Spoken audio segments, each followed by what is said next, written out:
Hey guys, welcome to class. All right, so as I said when we met on Monday, this is just kind of more asynchronous work, but I wanted to make a quick video, share it with you, talk a little bit about your work. So a couple things before we jump into content here. So this assignment, make sure you get it done by tomorrow at midnight. I'd really love it to be done sooner than that, and I'll explain why later. And don't forget, your midterm is next week. You have a Quizlet assignment that will be going in as a grade. So remember, you got to get a 95 or higher. You got to include all the terms, use multiple choice and matching, upload the image that illustrates you've done all that, or upload the PDF that illustrates you've done all that by the end of the day on the 15th, the day before your midterm. All right. So let's go and get started. What we're going to do is I'm just going to give you a little bit of background information so maybe you can make a little bit more sense of what you'll be doing for your work.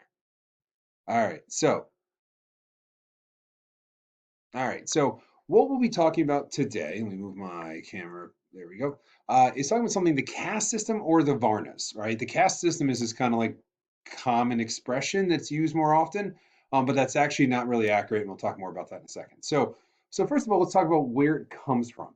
So the Vedas are this huge collection of Hindu texts that we've kind of talked about before. In one of the many stories in this collection is the story of like Brahma, the creator. And so the story basically goes, the short version is when Brahma was kind of creating the universe, and as we know, like Brahma is responsible for the creation of everything in Hinduism, um, he took apart parts of his body and used those to basically create the different levels of the Varnas or the castes. And so he basically takes his mouth, right? And that becomes the Brahmins, the highest caste, which is, we'll talk more about them like priests and teachers. Uh, there's Kasharis, which is he uses his arms, right? So those become more like the warrior ruler class because they use their arms to do stuff. All right. The Vashyas are your kind of like your thighs, not like, yeah, your thighs, not your whole legs, but your thighs, and they are designed to do like work. We'll talk more about that in a second. And then we got the Sudras, which are your feet, and they are the servants. So the story goes, the short version is that like as he created human, he pulled all these parts of himself apart, and they each became one different part. All right. And then there's another group which we'll talk about briefly that is not included but still exists. All right. So the term caste system, as I said to you guys a second ago, uh, it's actually not really accurate because the word caste is not found in any part of the Vedas, the Ramayana, any system or any writings within Hinduism, at least the Vedic ones, the ancient ones. Instead, the word caste actually seems to come from Portuguese. A little world history here for a second. The Portuguese were the first European explorers to sail from Europe around Africa and arrive in India. And so when they arrived, they began to notice this system, the Svarnas, where there was these different levels. And so they didn't really have a word for it, so they started saying casta, which I guess in Portuguese translates into race. So basically, they identified as almost this racial system. It's interesting. All right. And if we were doing more world history class, I'd probably even make the connections to like, our own or countries' other like racial and ethnic challenges here too. So here's the thing, the term we want to learn, and I'm going to use them interchangeably, but the term we want to know is Varnas. That is the expression that is typically used in India that will actually appear in any type of writing. It's not the word caste. It's clarifying. All right, so some big ideas here. So we know that the story is that Brahma's body parts become the different castes or varnas. So what does that mean for people? All right, so basically, according to very fundamentalist Hinduists, that you are born into a caste, all right, or a varna. And what shapes that is essentially your job. And realistically, since you're born to it, really the job of your parents and your family. So the reason they felt this way, and again, this is very fundamentalist um, kind of beliefs now, but in terms of like the ancient Vedic systems in the years that followed, or ancient Vedic culture in the years that followed, it persisted through. But the idea is, okay, you come from a family that does job A. Well, you are predisposed to be good at job A because it's just like inherent in your like family. All right. And so here's the thing, like there's no real truth to that, right? But we still see some kind of similar things today. Like I don't know, like you probably know people like this, just You might. You might know families that like, oh, everyone, there's like the families that people become doctors, the families that people become accountants, the families that people become cops or firefighters, or my family, people become teachers. So like there seems to be some of that, but it's obviously not related to like Hindu principles. It just seems to be like more of a cultural thing where you grow up around something, so you learn the skills and stuff like that. All right. So yeah, they call it inherited skills, but really it's probably something more to do with like, all right. Now, in terms of today, right? As I say, I keep referring to like fundamentalist viewpoints, or I refer to the ancient side of this. So India passed laws outlining the caste system or the varnas and discrimination based on them decades ago. But listen, here's the thing.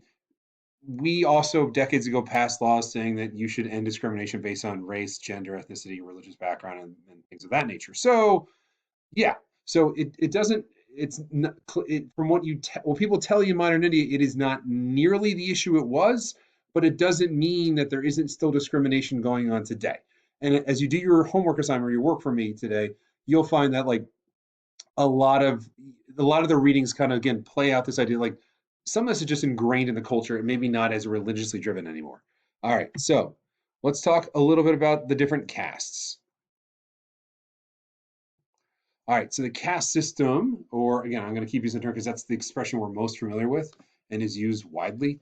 All right, so even though there's all these different levels, what's interesting about it is that, and we'll get into each levels in a second, there's something called the Dhammastratas, which is essentially these ancient laws that kind of apply to everybody, right? They're designed to kind of outline what is the appropriate social behavior in religious conduct that one should be living by. So these are kind of the basis of, well, Dharma. All right. This is how you should behave. Now, here's the thing, right? Each Varna has some slightly different expectations because, as we've talked about, there's this idea of rebirth. And so, with rebirth and reincarnation, you, in theory, should be moving closer and closer and closer to achieving moksha, which you'll really get later. All right. So, here's the thing each caste has certain rules. So, if you want to achieve in the next cycle, or maybe even this cycle, you got to follow the rules of your Varna or your caste. Otherwise, you might not make it. So, that is a real challenge for people. So let's talk about the different levels. So Brahmins, they often refer to as priests or teachers. So realistically speaking, when we talk about teachers, we're not talking about me. Sorry. As much as I love the idea that I would be at the top of the social structure, that's as awesome as that would be. That's not what they're talking about. What they're really talking about is an expression called guru, which you'll learn more about when you do your assignment. All right. So the idea is that they are the closest to the gods. They have the greatest, most complex understanding of the Vedas.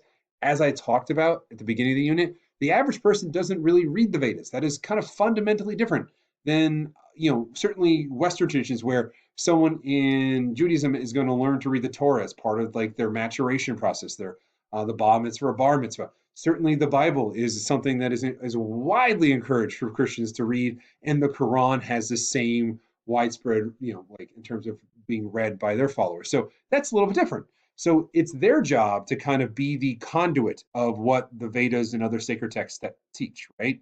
All right, and so they often have to teach the lower Vedas. Now, the Kshatriyas, the warriors, right?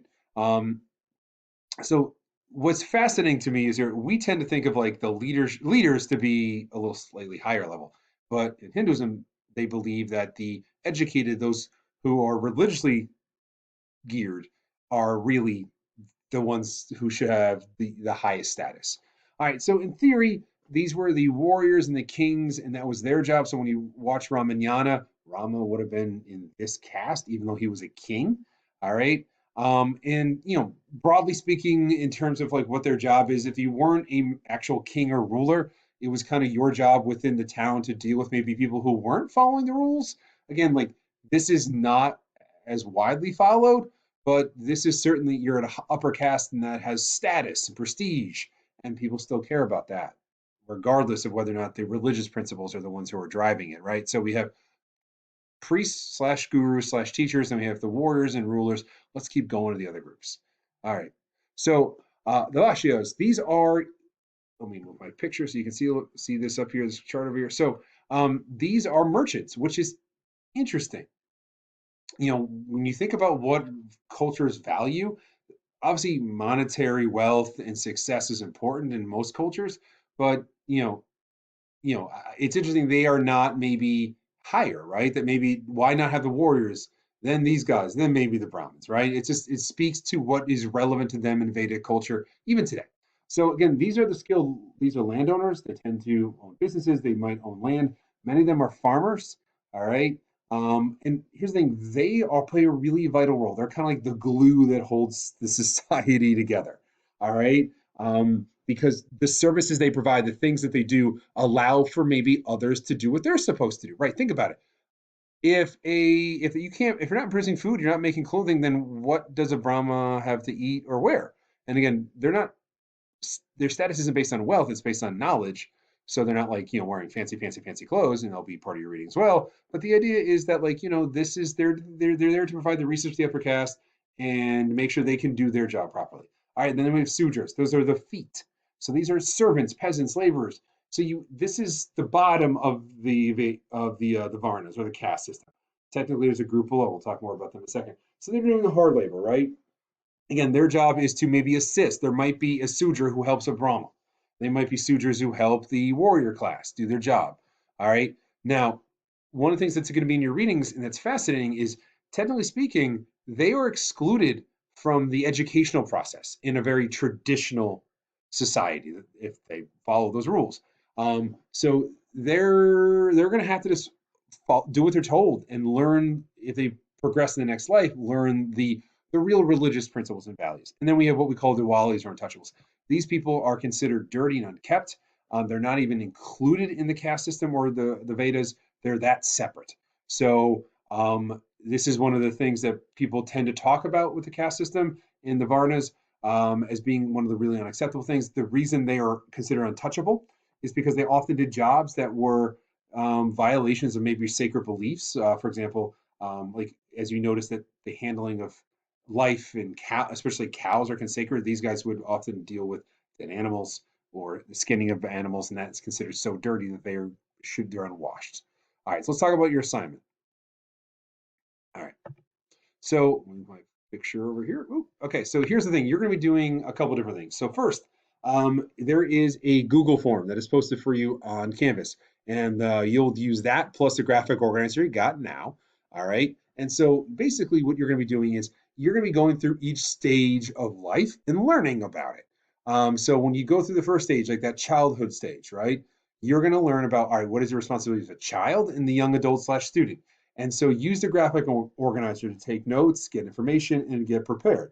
Because then when you're done, you're going to have to answer questions. Now, these questions are kind of a weird mix, right?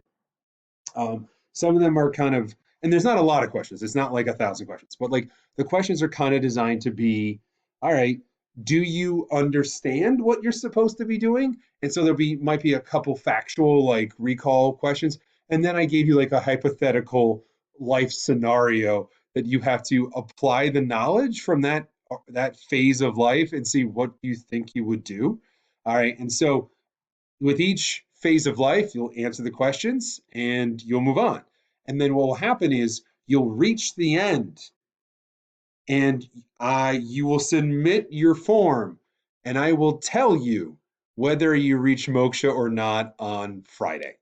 So that's kind of why I want your scores in a little early so I can take a look. Because a couple of them I got to read real quick. So if you do really well, congratulations, you have reached moksha. If you have not, well, guess what? You get another shot at it and you get to do this all over again. All right. So again, you got to read. The readings are linked in the steps, like the opening part, and then do the graphic organizer and then answer the question. Then go on to the next phase. And so you can kind of like space this out. It's quite a bit of reading. But the sooner you get done, the better off you'll be. And then on Friday, we'll pull together, really talk about what moksha is, make sure we really get what it is and understand like what, why it's so important and what role it plays in this whole process. All right, guys, I hope you enjoy your half day. I hope this activity is not too grueling. It's supposed to be kind of fun and goofy. So enjoy, and I will see you guys on Friday. Bye.